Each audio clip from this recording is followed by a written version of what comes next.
Sa Good Vibes, isa ka anay party host nagalibod karon sang mga ginasagod nga isda para maka-income. Wala siya maglaom nga sadto tatlo niya kaadlaw nga ginaganar, subong makita niya sa isa lamang kaadlaw nga income sa sini nga negosyo. May report si Romeo Subaldo.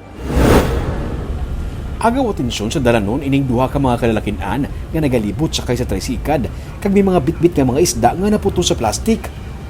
Ang nagadrive sa tricycad si Joseph Gomery Surigao, 22 anyos nga isa ka anay party host sa isa ka fast food chain. Sa natapos na ang lockdown, napinsaran niyang nga maglibot sang isda. Isa ini kuno sa karon sa mga nagauso nga ginakahuyugan sang kadamaan kay pangpadula stress. Kat ka padula sang stress. Nga alam mo nga wala may bubud-bubudan ka. Oo. Ikaw may kasagod ka naman. Oo, may breeding man ko. Ginabuligan siya sa iya pakaisa sa pagbulante. May mga molly, swordtail, Oscar, angelfish, goldfish kag ang nagaglow in the dark nga zebra danyo. Siya mismo nagabreed man sa mga isda kag madamo siya sang kilala nga iban pa. Ang iban sa ila nagapadala sa iya sang ilang nga mga isda kag siya na bahala nga magbaligya. Masami sa may paradahan siya sang salakyan sa Libertad Market, nagatiner o kung nagasulod sa mga kabaranggayan. Posti ko, di ka magpakarapot pag... Yara, subong sa Libertad kami. Pero mga gulaw-ulaw karon ang init dito kami sa mga takuling. Sa mga residential area, mga balay-balay, dahil po ka bakal. Oo, okay. Init kag ulan man ang ilang nga ginasulay.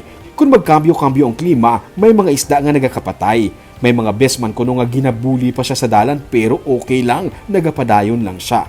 Lulayo, anap, tawagong ka pa kagabalon nga wala na piran na, wala na bang rosti.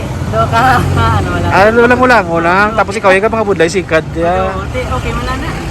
Bisan gani ang kakalabihan niya sa dalan, nagakabilib sa ilan ni Joseph kay kabalo sila magdiskarte para maka-income. Yun na yung mga kabataan yan, muna yung jakto yan. Sa kanyang layaw, kapagita yan, hindi nga kapangayo-kayo, hindi nga suyop, nagbiyo, no? Wala maglaom si Joseph nga may mga inadlaw nga ang tatlo niya kaadlaw nga income sa fast food. Benta niya na sa isa lang kaadlaw sa paglipod. Depende kung nani lang income. Ang 3 days ko to sa fast food. Nang mga 1 day, maano ko. Baka siya nakadlaw. Para kay Joseph, diskarte lagi ang kinahanglan para makapadayon sa piyaksang nagapadayon nga pandemic.